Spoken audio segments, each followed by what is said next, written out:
So welcome back to Forgiving Challenge. This is a challenge where you're going to end up being free. I think it's a really noble pursuit to forgive others, but I found the single greatest key in forgiving others well is first knowing that you have been forgiven by God. My family's lived in Central Florida for a little over a decade, and several times we've gone south. And one of the places that's always been intriguing to me, believe it or not, is where we are today. It's Monarch Hill Renewable Energy Park. That's a lot to say, but essentially it's this giant landfill that's right off of the turnpike. And believe it or not, this landfill was only 10 feet high a couple of decades ago and now sits at 225 feet high, which I promise you, it's not a joke, makes it one of the highest elevation points in the entire state of Florida. This landfill is amazing, and the stats that come from this landfill are insane. Did you know that 12 to 20 million pounds of food get dropped here every single day? And also, when Hurricane Irma blew through a few years ago, it was literally 3 billion pounds of trash was added to the landfill. Not only this, but this landfill powers 10,000 homes a month. They think it's going to be another 17 years for this landfill to reach its capacity, which at that point they'll cap it off with sand and grass and monitor it and dispose of it over the next 30 years until it settles. And I found out in my research that a lot of old landfills, they actually turn into public parks. And believe it or not, I found this out too, that in the last 2 decades, they've turned 70 golf courses, 70 old landfills into golf courses, some of them even luxurious. And you're saying, well, what's so amazing about all this? Why are we here at a landfill in this video? Well, I think that proves the point that human beings are really smart, creative, and inventive when it comes to getting rid of and disposing all of our physical garbage and our physical trash. But when human beings, those same human beings, think that we can dispose of our spiritual garbage with inventive, creative ways or using our own strength and power and grit, we're going to find it leads to devastating consequences. And so today I want to dive deeper into that spiritual garbage, into what the Bible calls sin.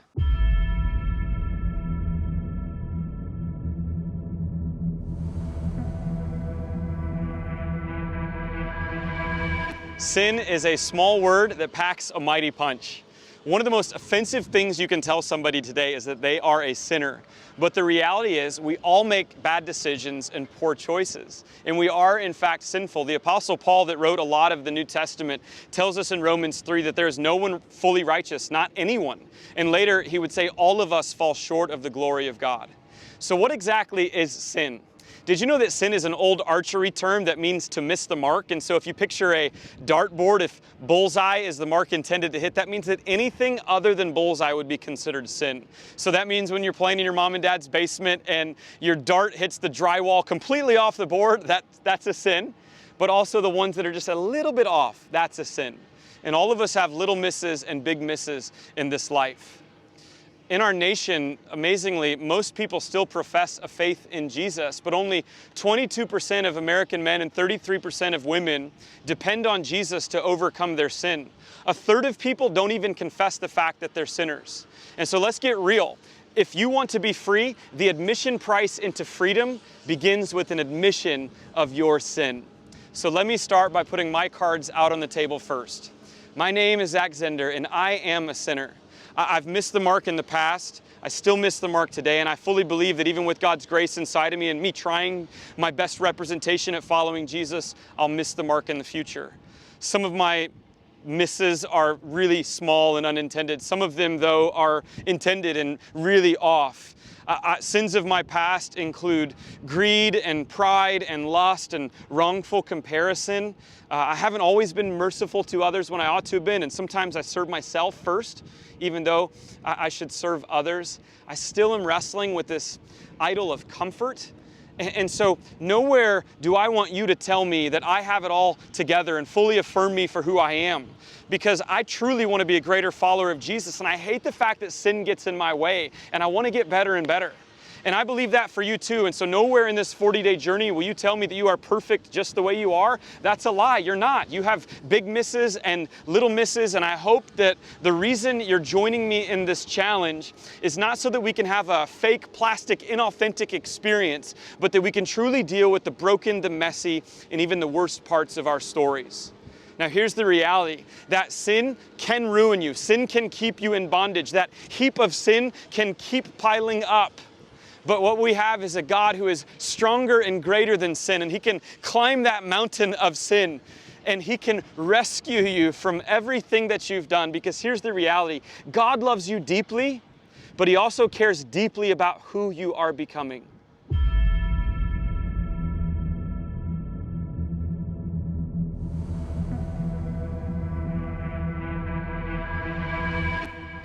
So let's enter into the story of Peter. Peter was one of the 12 disciples chosen by Jesus, and Peter became the outspoken leader of the disciples. Anytime you see the names of the disciples, Peter is always mentioned first. And there were times when Peter got it so right and times when he got it so wrong, which is why I think I can so relate to him, and maybe you can too. Peter was not only chosen to be a disciple, but he was also given the most incredible opportunity from Jesus himself. Jesus called Peter to be the pastor of the very first church. And so Jesus believed in Peter and trusted a lot to Peter. And yet, what Peter is most known for was 3 denials during the crucifixion of Jesus. The story tells us that Peter was watching the crucifixion at a distance in a courtyard, warming his hands by a charcoal fire. And in this fire, there was one servant girl that asked Peter, "Did you follow Jesus?" And he denied even knowing Jesus. And he denied Jesus a second time and even a third time. You would think with how much Jesus believed in Peter and had trusted into Peter that he would never fail like this, and any sort of failing of this magnitude would forever end his story. But what we find in Jesus is that any failure, any sin, any time we miss the mark is simply an opportunity to fall into the love and the grace and forgiveness of Jesus.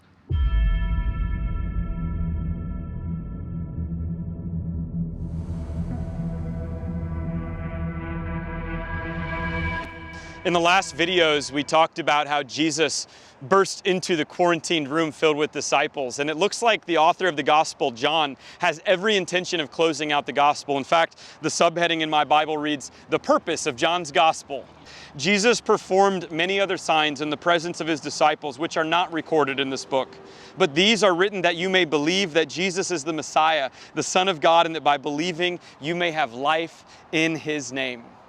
And so that's it. The story's over. It's a beautiful story, beautiful ending. Jesus died, he rose, he then appeared again to the disciples. Except for one thing.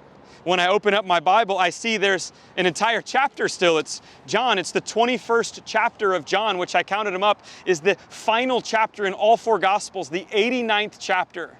And it's in this 89th chapter where we're going to spend most of our time from here on out in the Forgiving Challenge.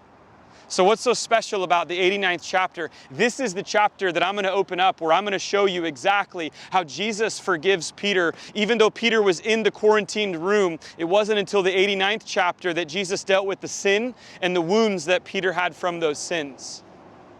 But think for a moment if there wasn't this chapter. Peter might forever go down as the denier. And what would happen with his life? What would he do? What would happen with the early church? Would Jesus have chosen somebody else? We don't know the answer to these questions because we don't need to know, because Jesus showed up again. Even though everybody else might have thought, in the way the world works, Peter's story should have been over, Jesus came to him. And God's best work happens when your story appears over. And so what about your story? What sins are you still holding on to? What wounds are you carrying? Sin can ruin you, but it doesn't have to. You can let that sin continue to pile up, and you can try with your own power and strength to overcome it and to defeat it. But the real answer to overcoming sin will always be fully and wholly Jesus and nobody and nothing else. Now, the amazing thing is that if you're ready to have Jesus battle and overcome your sin for you, the death that he died on the cross is enough to pay the price for you. And his story can become your story, because no matter how far you've gone, he's ready to come to you again here today. And I know that because of the very first 4 words in John 21, which says, "Afterward, Jesus appeared again." When your story appears over, God appears to write a new chapter. Because here's the thing about our God, he doesn't write stories that end badly. He doesn't write stories that end in sin. He simply writes a new chapter. And so don't listen to the trash talk of the enemy or the garbage that the enemy is slinging at you, but listen today to this truth, that no matter what you've done, no matter what sins you have piled up, Jesus is ready to take those from you and give you real freedom.